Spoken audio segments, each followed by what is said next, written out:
I am so glad you are here. It is Divine Saturday in my world, and we're going to talk pendulums. Isn't she a beauty? This is made by one of our local artisans, and I love the top bead because it's slightly concave on both sides, so it feels super secure, super easy to grip. Love that. And it's got a tiger's eye stone for added protection, added power to your work. This is a fab pendulum. I'll show you some others if I get a chance.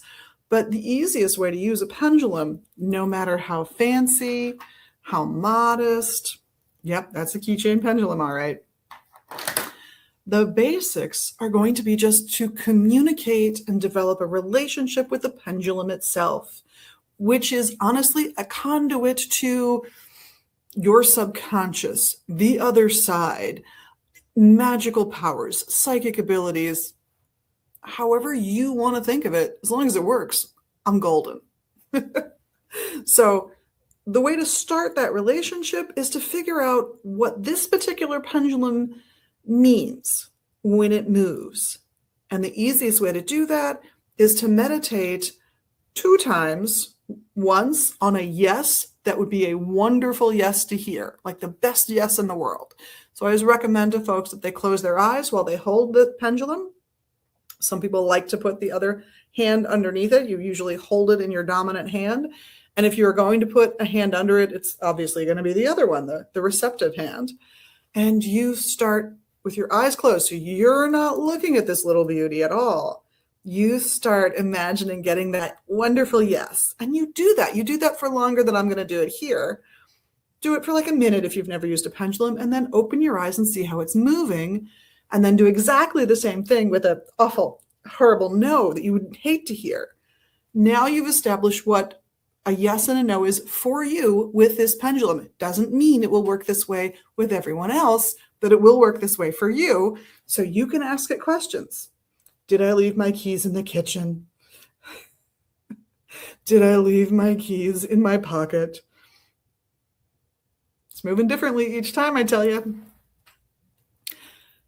Now, if you want to buy one of probably Daryl's snazzy, fancy pendulums, they're only $20. They're a great deal.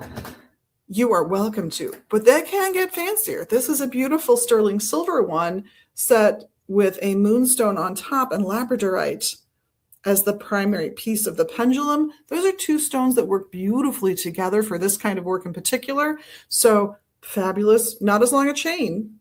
Chain length varies a lot.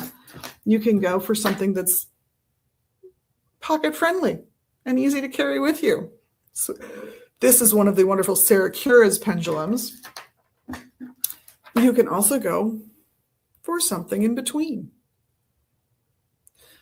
All that matters is that you develop a relationship with that particular pendulum and that you get reliable answers from it.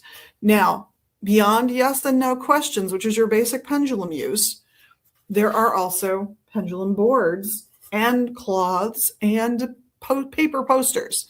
This happens to be one of our fancier angelic protection pendulum and talking board.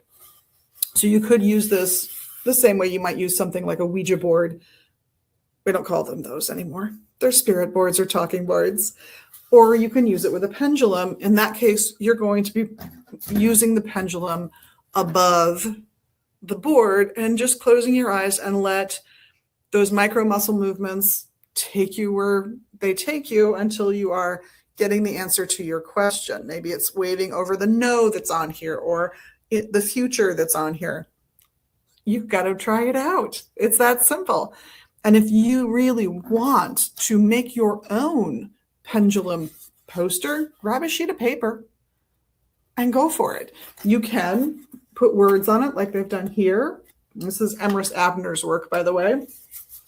Or you can be more symbolic with it, using images, putting stones in a given space.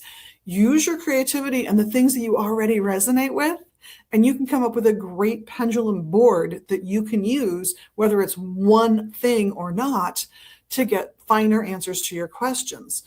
What do you want to put on that board? It's up to you. Again, if you're really into crystals, maybe you just do a ring with the 7 chakra colors so that you can if what's going on is really survival and basic, all the way up to really spiritual and empathic and psychic.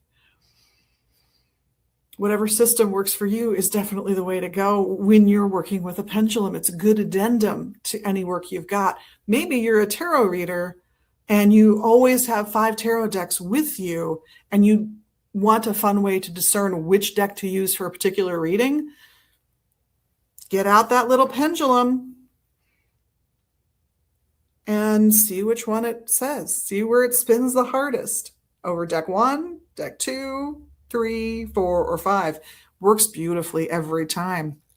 As long as you've worked with that pendulum and developed that relationship with it and learned how to trust it, you should get really interesting answers that can really help expand what your answer might be to a problem, which is the real point of divination to me, is giving you more options and choices and really figuring out what your next move should be. Let me know if you've used a pendulum. I'd love to hear your stories about it. In the meantime, thank you so much for being your amazing, magical you.